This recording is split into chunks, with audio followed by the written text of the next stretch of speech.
प्यारे साथियों, सबसे पहले मैं हमारे सभी महापुरुषों को मैं वंदन करता हूँ, जिन्होंने यहाँ तक इस समाज को, इन विचारों को, उन मूल्यों को यहाँ तक लाया, जिसके परिणाम स्वरूप अलग अलग स्तर पर कई आंदोलन उभर के आए और आज भी यह लड़ाई जारी है। उन सभी को मेरा शत शत नमन है। मंच पर आसीन सभी मेरे आदरणीय मित्रगण और रमाकांत सर जी ने बहुत ही सुंदर तरीके से एक अवलोकन जो बताया है और उसका जो विश्लेषण है वह भी उन्होंने बताया। मैं सोच रहा था अब मैं क्या कहूँ। सिंहावलोकन बहुत सही तरीके से उन्होंने बताया। सिंहावलोकन मूलतः शब्द तो स्वयं बुद्ध के ही सिंहावलोकन से आता है। जब उन्होंने बोध गया में संबोधि की प्राप्ति की तो पाली जो ग्रंथ है, उन पाली ग्रंथों के संदर्भों से अगर देखा जाए तो 4 फेजेस में उन्होंने ऐसा सिंहावलोकन किया था कि मेरे सभी जो मेरी गति है, सुगति है, उन गतियों को उन्होंने अवलोकन किया था। और आज जहाँ मैं खड़ा हूँ, यानी सिद्धार्थ जब बुद्ध बने तब वो कह रहे थे, आज मैं जहाँ खड़ा हूँ, the door of deathlessness are open and I have seen the truth with direct experience, unmediated experience. Unmediated experience मतलब कोई शास्त्र नहीं है जो ये अनुभव मुझे दे रहा है, ऐसा कोई व्यक्ति नहीं है जो मुझे ये संबोधि दे रहा है या ज्ञान दे रहा है। जैसा कि आर्या सर ने भी कहा कि, और पहले भी कहा गया उद्घाटन सत्र में, कि ज्ञान और प्रज्ञा में अंतर है। वो प्रज्ञा की बात बुद्ध ने की है। मैं रमाकांत सर जी को यानी पूरी तरह सहमत हूँ। डिग्रियों से कोई बुद्धिजीवी नहीं होता है, और जो नाम उन्होंने गुनाए वो बुद्धिजीवी है, और उनके पास ऐसी कोई फॉर्मल डिग्री नहीं थी। और जहाँ तक उस इतिहास को मैं दोहराऊंगा नहीं, आजकल के यूनिवर्सिटी प्रोफेसरों को बुद्धिजीवी कहना एक बहुत बड़ा सवाल है, क्योंकि वो दुधारी तलवार है। एक बहुत जो सुलझा हुआ एडवोकेट या वकील होता है, वो किसी गुनाहगार को बेगुनाह साबित करवा सकता है, और जो लोग गुनाहगार नहीं है वो कैद में बंद हो सकते हैं। ये दुधारी तलवार है। इसलिए शील जो है, जो पंचशील की जो बात कही थी सर ने, जस्टिस साहब ने की थी शायद, वो शील भी उतना ही महत्वपूर्ण है। तो इसकी जो मिसाल है, यानी मैं सभी महापुरुषों को नमन करता हूं, लेकिन इस भावनिक तथ्य को भी मैं स्वीकारता हूं कि बाबा साहब के प्रति एक विशेष स्थान सबके मन में है, क्योंकि उन्होंने जो पद्धति दी है इतिहास को देखने की, संस्कृति को देखने की, एक समाज को देखने की, एक साइंस को देखने की, उसी से ही सारा इतिहास उभर कर आ गया। जो श्रमण और ब्राह्मण संस्कृति का जिक्र सर ने किया, मूलतः यह 2 संस्कृतियों का संघर्ष है, और उस संघर्ष के सबसे बड़े जो सैनिक है, जो सबसे बड़े मैं कहूँगा कि अग्रेसर जो लोग हैं, वो आप सब लोग हैं। वो मूल निवासी है, वो वहाँ के बहुजन मूल निवासी है। लेकिन प्रतिक्रिया को ही अगर हम प्रतिक्रिया देंगे तो आपकी क्रिया आप भूल जाओगे। आपका जो मूल जो उद्देश्य है, उस उद्देश्य से आप डाइवर्ट हो जाओगे, और वो बहुत आसान है। वो इसलिए आसान है क्योंकि इतिहास या कल्चरल हिस्ट्री यह बताती है मूल निवासी हमेशा ही संवेदनशील और भावनिक लोग रहे हैं। वो हमेशा ही एक श्रद्धा मूलक लोग रहे, भावना मूलक लोग रहे। क्यों रहे? क्योंकि उन्होंने अपने जमीन से, पेड़ पौधों से, पानी से, पत्थरों से, उनके संसाधनों से प्यार किया। मैं झारखंड में था, और झारखंड में मैं किसी सर्वे के लिए गया था, एंथ्रोपोलॉजिकल और कल्चरल स्टडीज के लिए। एक घर में मैं रुका हुआ था और उस घर में मुझे बहुत इंटरेस्ट था कि वो रिचुअल्स क्या करते, जो गॉड को या जो भगवान को जो वो मानते हैं वो हिंदू या जो इस्टेब्लिश इंस्टीट्यूशनल जो गॉड है उनसे अलग कैसे है। फॉर एग्जांपल कानोबा जो पंढरपुर में है, पांडुरंग, बाबा साहब ने कहा कि ये बुद्धि से ही आया हुआ एक मूर्त है जिसको आज ब्राह्मणाइज होके उसको आपने पंडरी वगैरह करके वो सब बनाया, जबकि तुकाराम के अभंग बाबा साहब कोट करते थे और बताते थे कि वो जाति के खिलाफ उनके अभंग है। तो इस प्रकार का ये जो मिश्रण हुआ है, तो मैं जानना चाहता था कि आप जिन मृत्यु को या जन्म को मानते हो और ये जो सिग्नेचर जो होता है ब्राह्मण का पैदा होने से पहले से मरने के बाद तक, वो सिग्नेचर का जो आइडेंटिटी लगाया गया है कि आप राक्षस हो असुर हो, ये फर्क मैं जानना चाहता था। और उन्होंने कहा कि ऐसा कोई भी ईश्वर को हम नहीं मानते जिनने हमको पैदाइशी ऊंचा या नीचा बताया हो, ऐसे किसी ईश्वर को हम नहीं मानते। मृत्यु के बारे में देखा जाए तो बोलता है मैं रोज रात को जो मेरे परदादा गुजर गए थे उनसे मैं बात करता हूं। बोला कैसे बात करते हो? बोले आप जहां बैठे हो वहीं पे उनको हमने दफनाया। मैं थोड़ा डर गया था। अब मैं सोच रहा था मैं क्यों डर गया, क्योंकि मेरे अंदर वो धारणा डाली गई कि पैदा होने के बाद आपकी आत्मा यहाँ जाती है वहां जाती है, आप जैसे पैदा हुए वैसे ही हो, जबकि डेथ उनके लिए एक नेचुरल प्रोसेस है, उनके लिए एक संवाद है, उनके लिए एक मेमोरी है। तो जो वैल्यूज की जो मेमोरीज है, आपके श्रद्धाओं की जो मेमोरीज है, आपके जो भावनाओं की जो मेमोरीज है, उसको हमेशा ही प्रतिक्रियात्मक या काउंटर रिवोल्यूशनरी फोर्सेस बाबा साहब के लैंग्वेज में अगर मैं कहूं तो उसको हमेशा ही तरोड़ मरोड़ कर रख दिया गया।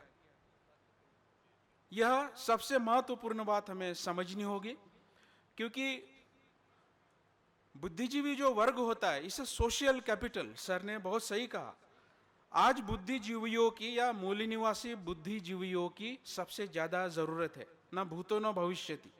जब आप पावर में आ जाओगे बोलोगे कि संविधान है, तो वो तो तथ्य है ही, संविधान से ही देश चल रहा है, आपको कौन नकारेगा।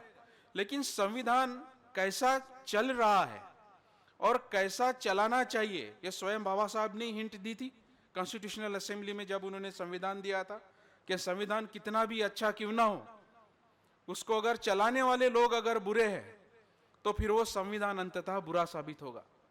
संविधान बुरा कितना भी हो, उसको अगर चलाने वाले लोग अच्छे तो वो अंततः अच्छा साबित होगा। तो आज संविधान रखकर मनुस्मृति की बातें करते हैं, तब मनुस्मृति की बात करते हुए वह संविधान का सहारा लेते हैं। तो ये जो क्लिष्टता जो है संस्कृति की या वैल्यूज की, उसे हमें समझना पड़ेगा। तो यह सिंहावलोकन करना बेहद जरूरी है। तथागत बुद्ध यहां कोई ईश्वर या भगवान के रूप में मैं नहीं रख रहा हूं, क्योंकि अक्सर धार्मिक भावनाओं को सेंटिमेंटलाइज करना, उनको बहुत करीबी ले लेना, यह भारत का एक बहुत ही गहरा और लंबा इतिहास रहा है। धर्म की भावनाओं में बह जाना यह बहुत लंबा इतिहास रहा है। इसकी कई कहानियां मैं सुना सकूंगा, लेकिन समय मेरे पास पर्याप्त नहीं है। दो कहानियां हैं। एक जलालुद्दीन रूमी जी कहीं से गुजर रहे थे और उनका एक शिष्य उनके दिए हुए मसनवी को वो फॉलो कर रहा था। उन्होंने देखा ये जब गुजर रहे थे उनको रात भर रुकना था, तो वहाँ रुक गए। बोले आप ये क्या पढ़ रहे हो? बोले मैं ऐसी चीज़ें पढ़ रहा हूँ। आप करते क्या हो? जी मैं ये सब अदा करता हूँ, सारी चीज़ें करता हूँ जो लिखी गई है, जैसे कि वैसे ही बिल्कुल करता हूँ, टस का मस नहीं होता, इधर का उधर नहीं होता। अच्छा, फिर बोले आपको इबादत हो गई, आपको दर्शन हो गए ईश्वर के या अल्लाह के? बोले अभी तक तो नहीं हुए। तो फिर वो बहुत ही ऐसे कट्टर पंथी होकर वो उनको जवाब दे रहा था, उसे नहीं पता था वो किससे बात कर रहा है। बोला मुझे रात भर जाना है, अब यहाँ से रेगिस्तान है, रात को ठंड होगी, मैं कल सुबह जाऊँगा, क्या मैं आज रात यहाँ रुक जाऊँ? बोले ठीक है रुक जाइए। फिर कल सुबह उन्होंने बोले चलो थोड़ा मॉर्निंग वॉक करते, फिर मैं चला जाऊँगा। फिर उन्होंने वो किताब ली मसनवी के हाथ से और उनको पूछने लगे ये क्या है वो क्या है। वो बिल्कुल डॉट टू डॉट जो है वो बता रहा था।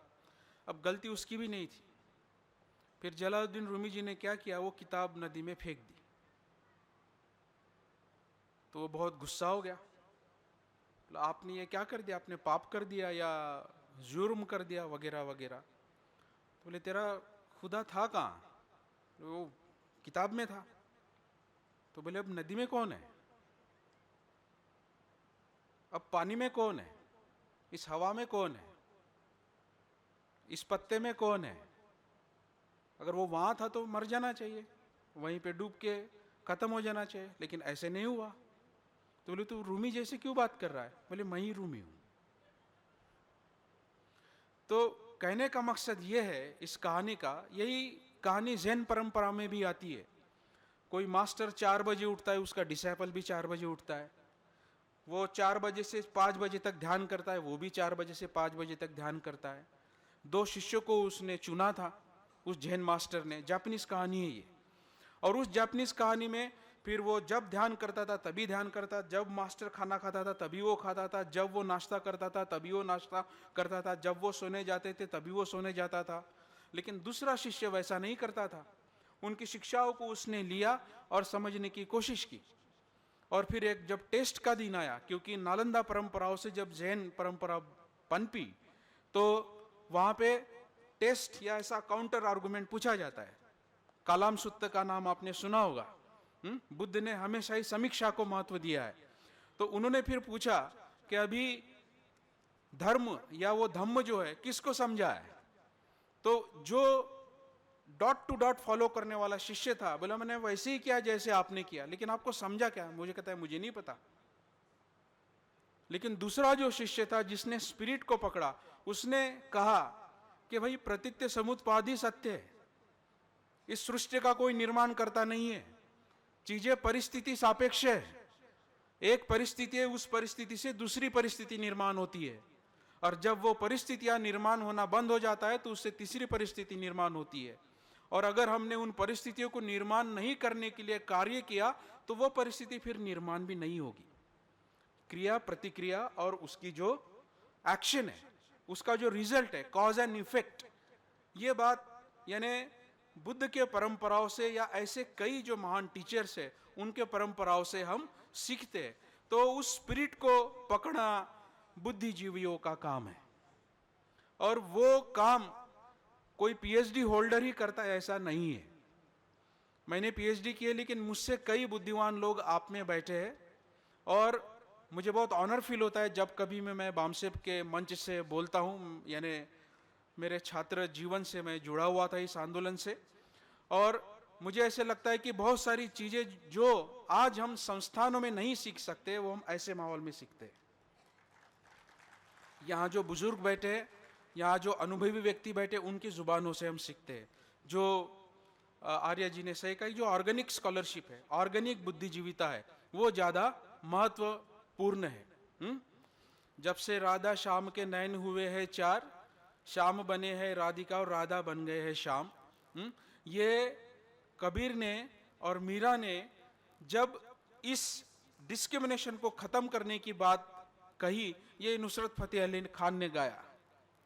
तो बहुत बार जो इसेंस है, वो इसेंस इसका रिसर्च करने वालों में आएगा जरूरी नहीं है, लेकिन जो लोग उसका आचरण करते हैं, जो लोग उसकी प्रैक्टिस करते हैं, उन लोगों में आता है, और वो आपके अनुभव या अनुभव तुल्य है।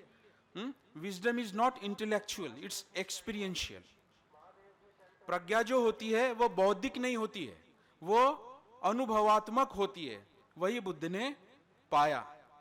अब इसका उदाहरण अगर मैं दूं क्रिया और प्रतिक्रिया का, उस श्रमण परंपराओं से और ब्राह्मण परंपराओं से, बुद्ध ने संबोधि की प्राप्ति जब की तो बोध गया, आप में से आप शायद बिहार से भी आए होंगे, अगर आप बोध गया जाओगे, उस कैंपस में 7 सप्ताह बुद्ध ने बिताए, 7 सप्ताह। और जब उन्होंने संबोधि की प्राप्ति की तो बिल्कुल शांत थे। जो उन्होंने अनुभूति प्राप्त की थी उसका वो अनुभव ले रहे थे। और 5वें सप्ताह में अगर आप आज जाओगे, ऐसे गेट से जाओगे, फिर ऐसे मुड़ोगे वो महाविहार के तरफ अपना चेहरा करके, तो कुछ स्टेप्स आपको उतरनी पड़ती है। वहां एक पिलर है, उस पिलर में वृक्ष था, उस वृक्ष का नाम था अजपाल निग्रोध बोधि वृक्ष। ये उस वृक्ष का नाम था। वहां पे वो अपने बुद्धत्व के आभा को या उसके अनुभव को वो अनुभव कर रहे थे। तभी वहां कोई व्यक्ति आया और उन्होंने उनके खांधे को डिस्टर्ब किया और बोला कि आपको यह समाधि प्राप्त करने का अधिकार किसने दिया? Who gave you right to be an enlightened person? यानी मैं उसका इंटरप्रिटेशन बता रहा हूं। सवाल यह था कि ब्राह्मण का अर्थ क्या है, यह सवाल था। What makes a ब्राह्मीण, यह सवाल था। और वो सवाल पूछने वाले व्यक्ति का नाम था हुहुंक जाति नामक ब्राह्मण। हुहुंक जाति। अब मैं उसका शोध कर रहा था, ये हुहुंक जाति नाम कैसे हुआ। फिर मैं किसी पाली स्कॉलर्स को कांटेक्ट किया, इंग्लैंड में और इंडिया में भी। तो उन्होंने कहा हुहुंक जाति नाम का कोई नाम नहीं था, उसी से ही पता चलता है कि वो ब्राह्मण था। मैंने बोला कैसे? क्योंकि वो हर सवाल का जवाब ऐसे देता था। तो जिस जाति के लोग ऐसे करते हैं, उस जाति का वो था। That was a caste arrogance. जाति का जो आवेश होता है, उस आवेश से वो जवाब देता था, किसने तुझे ब्राह्मण बनाया, या ब्राह्मण क्या होता है। अब ये सीधा सा सवाल है, ब्राह्मण कोई कैसे बनता है? आप बताओगे ब्राह्मण कोई कैसे बनता है?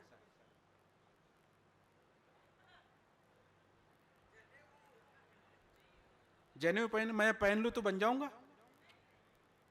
अच्छा,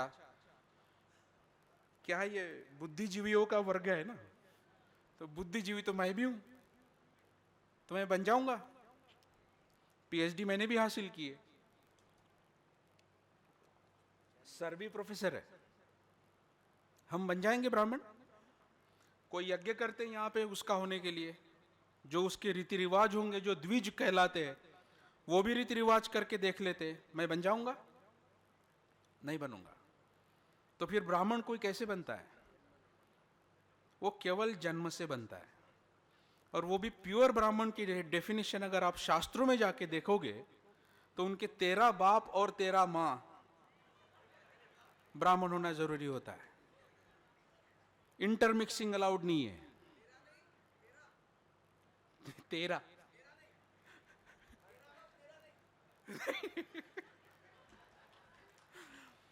ये उसका अर्थ होता है। तो तब बुद्ध ने ये घटना समझना इसलिए जरूरी है क्योंकि 7 सप्ताह बुद्ध अकेले थे, कोई नहीं मिला था उनको। And he was a first representative seeing the enlightened person from the old caste system, and he was a Brahmin. पुरानी परंपराओं से पहला व्यक्ति बुद्ध के सामने आया। कोई शूद्र नहीं आया, कोई स्त्री नहीं आई, कोई राजा नहीं आया, कोई दूसरा ऋषि मुनि नहीं आया, वो ब्राह्मण ही आया। ये भी इतिहास का एक यानी इंसिडेंस ही कह सकते, योगा योगी कह सकते।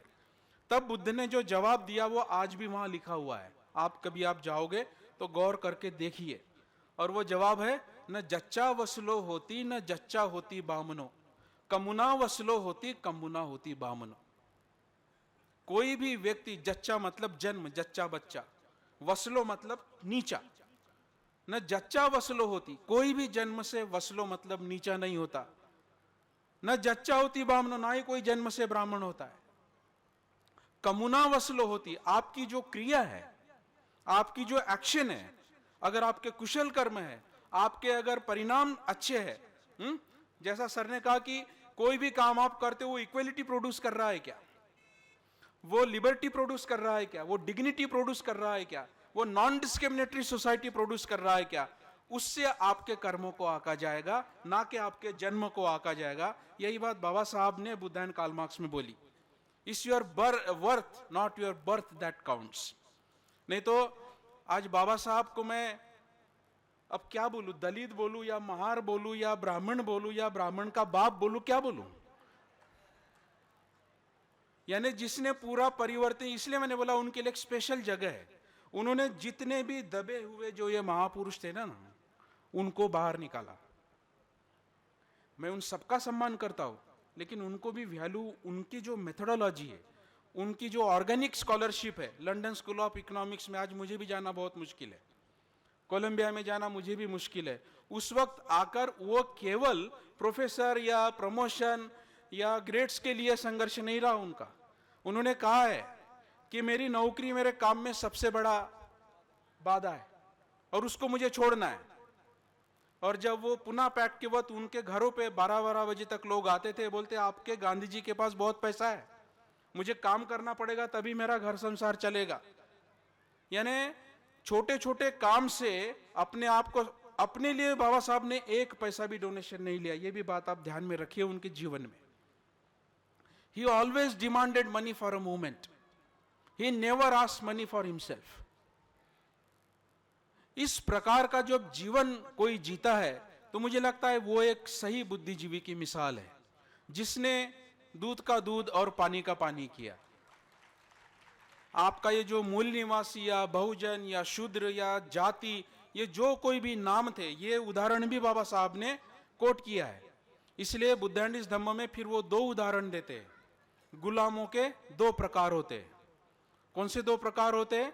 एक गुलाम जो होता है वो एक अंधेरे कमरे में कैद होता है, और वो इतना कैद होता है कि अंधेरा ही उसको सत्य लगता है। उसको ये नहीं लगता कि इसके परे कोई और भी सत्यता है।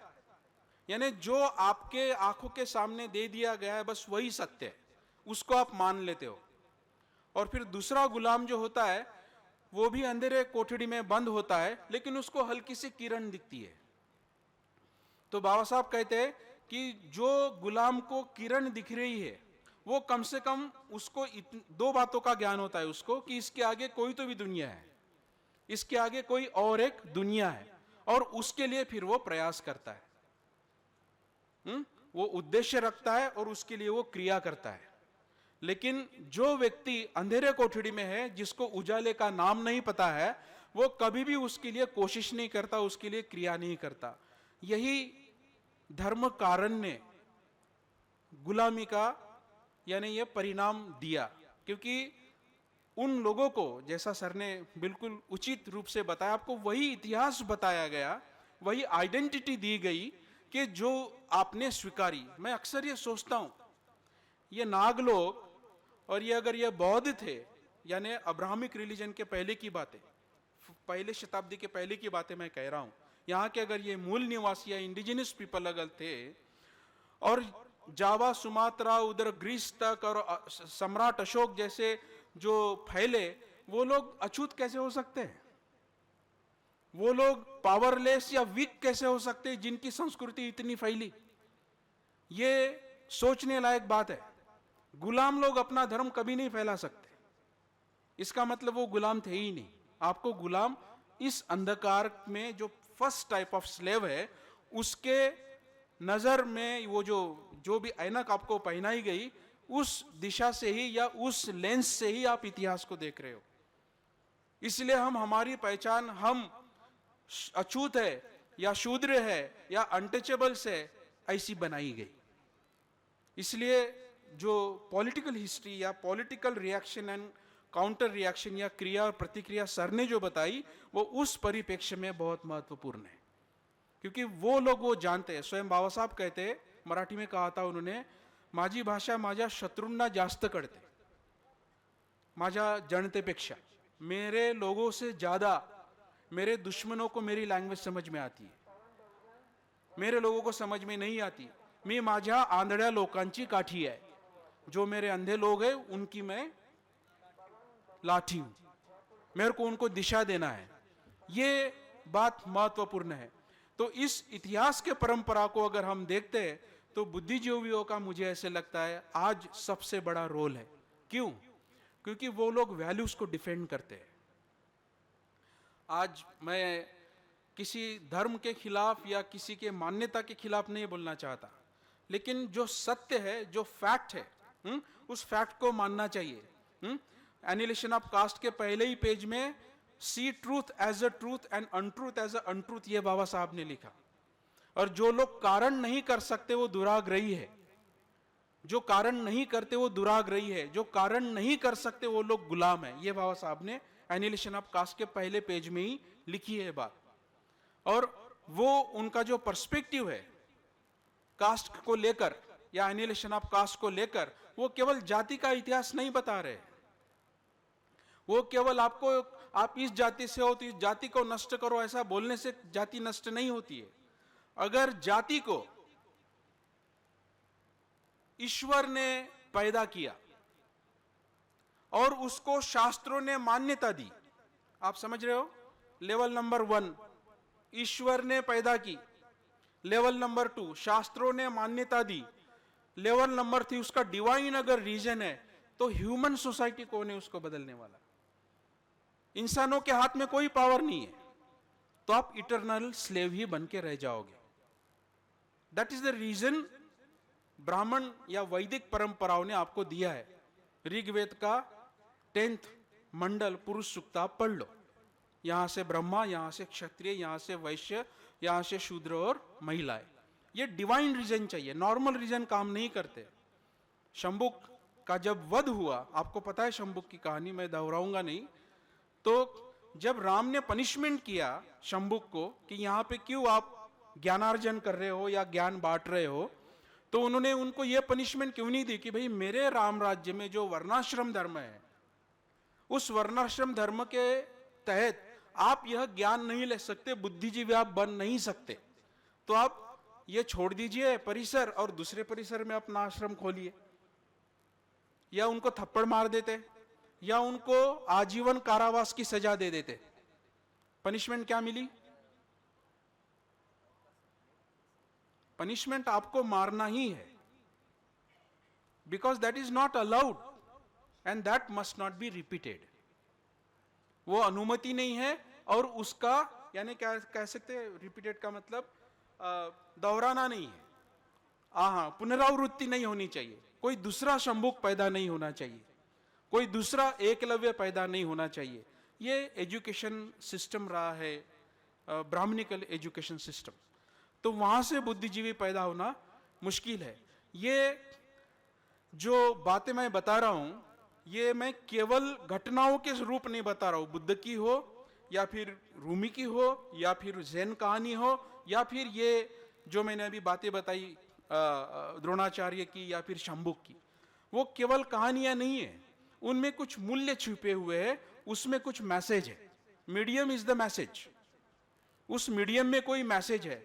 उस मैसेज को अगर हम रीड नहीं करेंगे तो हम यह मान लेंगे कि मैं इंफीरियर हूं, मैं कितना भी बड़ा बन जाऊं आखिर मैं दलित प्रेसिडेंट रहूंगा या मैं दलित जज रहूंगा या मैं इंफीरियर ह्यूमन बीइंग रहूंगा। मुख्य प्रॉब्लम यह है, मुझे ऐसे लगता है आज के आधुनिक जगत में बाबा साहब इज अ फर्स्ट पर्सन जिन्होंने कास्ट की ये एनालॉजी देकर उस इंफीरियरिटी कॉम्प्लेक्स को, आपकी डीएनए थिंकिंग को ही बदल दिया उन्होंने। आपकी जो सोच है, आपका जो पोजीशनिंग है, उस पोजीशन को उन्होंने बदल दिया। इस बैकग्राउंड से मैं दूसरे पॉइंट पे आऊंगा या दूसरे फेज पे आऊंगा जहां राष्ट्र की बातें होती है। नेशन होता क्या है? राष्ट्र जिसे हम कहते हैं, जिसको हम क्लेम करना चाहते हैं, वो क्या होता है? अक्सर मैं कहता हूं कि भाई आप 85% और 15% की बात करते हैं तो आपकी सोशियोलॉजी 15% में कैसी कंप्लीट हो जाती है? आपका पॉलिटिकल साइंस 15% में कैसे कंप्लीट हो जाता है? जहां 85% experiences, sociology, culture, history, interpretation अगर वहां इंक्लूड नहीं किया तो 15 रुपए 100 रुपए हो सकते हैं क्या? जहां 85 रुपए की गिनती ही नहीं है।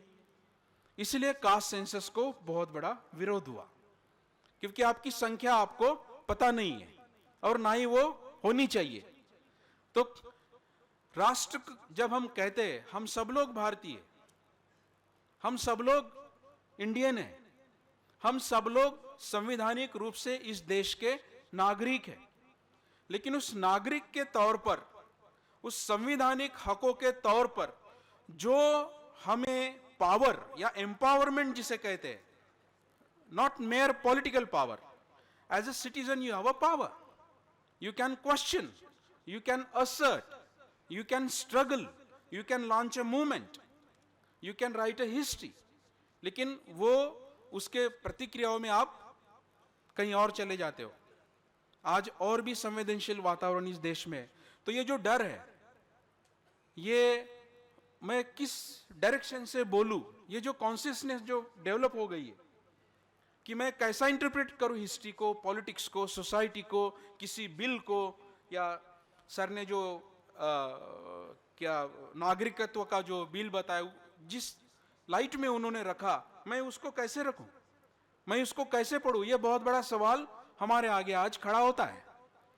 और उस सेंस से वो सिटीजन्स को उस नेशन का क्लेम वो कैसे करेगा। तो इसलिए कुछ आइडियाज बनी, कुछ कल्पनाएं देश के बारे में बनी। बाबा साहब ने बहुत सुंदर तरीके से इसको पार्टीशन ऑफ इंडिया में बताया है कि there is a difference between nation and nationality. You can be a national but not necessarily you will have a feeling of nationalism. राष्ट्रीयवाद की जो भावना है वो केवल आपके नागरिक होने से ही पूर्ण नहीं होगी, जरूरी नहीं है। टू इग्नाइट दैट फ्लेम, अगर वो जोत आपके अंदर जलानी है या जगनी है, is necessary that a citizen must feel a cultural home. उसको वो अपना घर लगना चाहिए, उसको वो अपनापन, सेंस ऑफ बिलोंगिंगनेस कहते हैं, वो बिलोंगिंगनेस लगनी चाहिए। वो बिलोंगिंगनेस वहां पे नहीं है। अगर मैं आपको अगर तथ्यों के कारण बताऊं, ऑक्सफोर्ड डिक्शनरी डिफाइन करती है इनहेबिटेंट्स और existence of land from earliest time, जिसको हम मूल निवासी कहते हैं। ये केवल भारत की बात नहीं है, सभी देशों में, दुनिया में ये एबोरिजिनल और इंडिजिनस आर्गुमेंट रहा है। मेरे बहुत करीबी दोस्त है, संजय जी से मैं बात कर रहा था, कनाडा में एबोरिजिनल वेलफेयर मिनिस्ट्री है, उन्होंने वो बनाई है। और जब कभी भी वो एबोरिजिनल एरिया में या रीजन में जाते हैं तो वो प्रमाण पत्र में सबसे पहले माफी मांगते हैं कि भाई हमसे अगर कोई गलती हो गई हो, हमसे कोई एट्रोसिटी पास्ट में अगर हो गई हो, हमसे अगर कोई अन्याय आपके लैंड के खिलाफ या फॉरेस्ट के खिलाफ या किसके खिलाफ हो गई हो तो हमें माफ करो, अभी हम आपके वेलफेयर के लिए बातें करते हैं। और वो वेलफेयर मिनिस्ट्री का सबसे बड़ा वो माफीनामा है, उसके लिए मिनिस्ट्री बनी है। तो एबोरिजिनलिज्म या इंडिजिनसनेस ये पहले से ही एक हाँ, मैं खत्म कर देता हूँ, 5 मिनट में मैं मेरी बात रखूंगा। ये बात बनी है। इंडिजिना लैटिन वर्ड है, इन मतलब इन, ऑलरेडी इन, आप अंतर्निहित हो, वहां ऑलरेडी आप इन हो। और जेनरा मतलब गिविंग बर्थ। इंडिजिनस मूल निवासी जिसे हम कहते हैं, जो उसको बिल्ड करता है, जो उसको बनाता है। मैं समय मेरे पास कम है, इस इतिहास को मैं देखूं तो मैं पूछूंगा स्थापत्य कलाओं में माहिर लोग कौन थे। चमड़े से बजाना किसको पहले आया? बांसुरी सबसे पहले किसने बजाई? गुलामगिरी में महात्मा फुले जी ने ही कहा है, ब्राह्मणाच्या घरी वाचणं, कुणब्याच्या घरी दानं आणि महाराच्या घरी गाणं। ऐसा वर्ण व्यवस्था ने बनाया। तो वो कला जो थी, वो जो आर्टिशन जो टैलेंट था, वो हमेशा इन लोगों में रहा, क्योंकि उन्होंने उस देश को बनाया। तो इस देश को बनाने की ये जो आइडियाज थी, जो कल्पनाएं थी, वो 4 स्तर पर थी। सबसे पहले तो ये भाई पितृ राष्ट्र है, यहाँ पे जो पैदा हुआ है वो सभी एक ही धर्म को फॉलो करेगा, एक अट्टहास था। और यहाँ पे आपको पता होगा, आपने 1927 में तिलक के भाषण में क्या तेली तमोड़ियों को पार्लियामेंट में जाके तेल निकालना है, क्या कुनबटों को पार्लियामेंट में जाके हल चलाना है। इसका मतलब क्या हुआ, पार्लियामेंट में वही जाएंगे जो सवर्ण है। ये एक राष्ट्र की परिभाषा थी। उसके बाद में जो दूसरी परिभाषा आई वो एक कम्युनल बेस थी, जिसमें टू नेशन थ्योरी बनी, जिसमें पार्टीशन हो गया। और उसके भी लीडर्स आपको पता है। तीसरी जो आइडिया आई वो राम मनोहर लोहिया और नारायण के साथ में जो आई वो सोशलिस्ट, कम्युनिस्ट, मार्क्सिस्ट आइडिया, कि भाई कामगार वर्ग अलग है और रूल करने वाला वर्ग अलग है। बाबा साहब ने उसको भी क्रिटिक किया। It's not a division of labour but division of labourers. आपका 1 रुपया और अंबानी का 1 रुपया सरीका नहीं है। आपके 10,000 रुपए खर्च होना और अंबानी के 10,000 रुपए खर्च होने में बहुत बड़ा फर्क है। यहाँ पे 2 लाख रुपए डोनेशन का इसलिए हमने स्वागत करना चाहिए, क्योंकि वो उनके खून पसीने से वो पैसे आते हैं। हमारे पास ऐसे अंबानी नहीं है और अडानी नहीं है जो आंदोलनों को पैसा दे और यहाँ पे व्यवस्थाएं लगा दी जाए। ये डिफरेंस है उस इकोनॉमी का, क्योंकि that is based on the caste. तो फिर 2.2% ब्राह्मण है actually, but they hold 99% power. Only 1.5% Banias are here, but they claim the 99% of economy। फिर ये कैसे हो गया, फिर उस देश पे क्लेम कैसे हो गया। तो इसलिए बाबा साहब ने उसको क्रिटिक किया कि ये डिवीजन ऑफ लेबरर्स है। इसलिए पहली बार, यानी तीसरा जो चौथी जो आइडिया थी वो पहली बार भारत में आई। दैट वाज द लोकतांत्रिक idea, democratic idea, peoples power. और वो महात्मा फुले जी से आई, शाहू जी से आई, अयंकाली से आई। क्यों आई, क्योंकि उन्होंने रिप्रेजेंटेशन दिया उस कम्युनिटी का, उनको पार्टिसिपेट करने के लिए, उनके हकों को क्लेम करने के लिए उन्होंने उनके वो राइट्स दिए, वो स्पेस निर्माण किया। और उस स्पेस को बाबा साहब ने एक, यानी क्या कहते हैं, उसका क्राउन रखा कॉन्स्टिट्यूशन देकर। तो क्या लालमणि जोशी का संविधान विधान है, फॉर द फर्स्ट टाइम, ध्यान से सुनिए इस स्टेटमेंट को, for the first time India witness the power of people run by Indian constitution, otherwise this country was always been ruled by divine laws. वो चाहे मनुस्मृति हो, वेद हो या शरीयत हो या फिर क्रिश्चियन मोरालिटी हो, क्योंकि वो मोरालिटी भी आपकी अंग्रेजों से फिर आती है। ये भी एक क्रिटिक है उसमें। पहली बार बाय द पीपल, लोगों के द्वारा, लोगों को जो एम्पावर हुआ, ये पहली बार हुआ। वैदिक काल से 29 नवंबर 1949 तक वो इतिहास रहा है। उसके अलावा ये कभी भी इनकी जो एम्पावरमेंट थी वो डेमोक्रेटिक नहीं रही है। आज उसी डेमोक्रेसी के लिए हम लोग संघर्ष कर रहे हैं। और इसीलिए बुद्धिजीवियों का ये सबसे महत्वपूर्ण काम है कि हम लोग इन बातों को अच्छी तरह समझे। केवल लास्ट बात में कहूँगा, रुकूंगा 5 मिनट में। मुझे यहाँ 18 मार्च 1956 बाबा साहब का टॉक याद आता है, आगरा में जो उन्होंने दिया था। बहुत महत्वपूर्ण टॉक था। मैं अक्सर यह कहता हूँ, मैं बाबा साहब की एक भी बात गलत साबित नहीं करना चाहता, एक भी बात, लेकिन एक बात गलत साबित करना चाहता हूँ।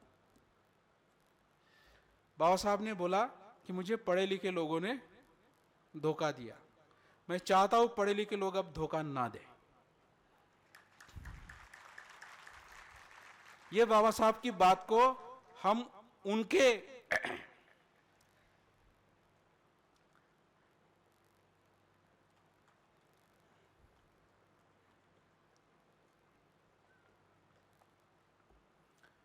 श्रद्धांजलि के लिए, इन महामानवों के श्रद्धांजलि के लिए हमने गलत साबित करनी चाहिए।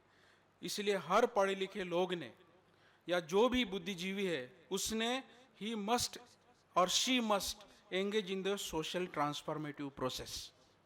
समाज परिवर्तन की प्रक्रिया में हर बुद्धिजीवी ने पार्टिसिपेट करना है। यह हमारी सबसे बड़ी जिम्मेदारी बाबा साहब ने हमारे ऊपर छोड़ी है।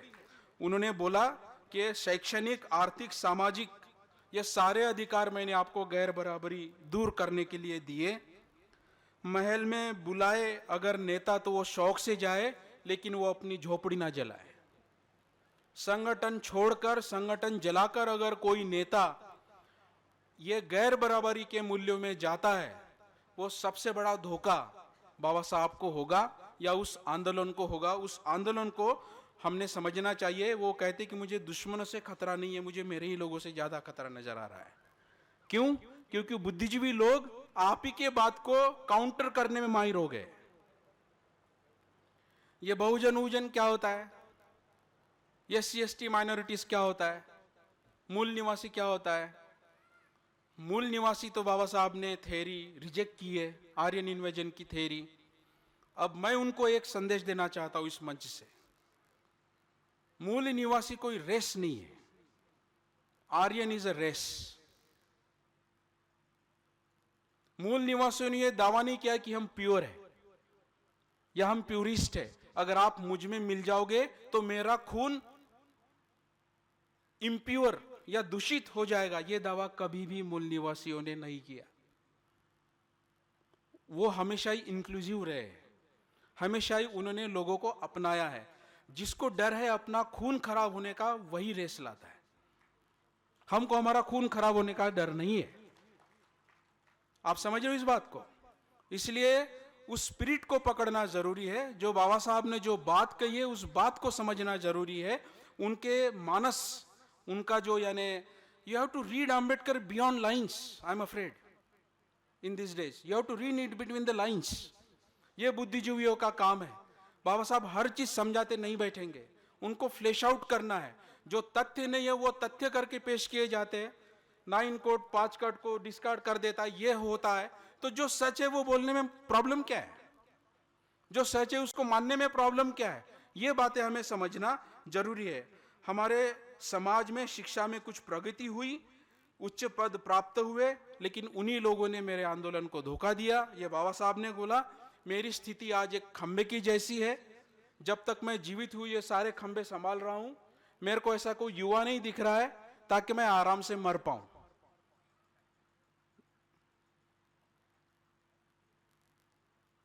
इतनी बड़ी जिम्मेदारी, आज इतने सारे खंबे जैसे आंदोलन खड़े हैं, लेकिन वो एक खंबे को समझ नहीं पा रहे।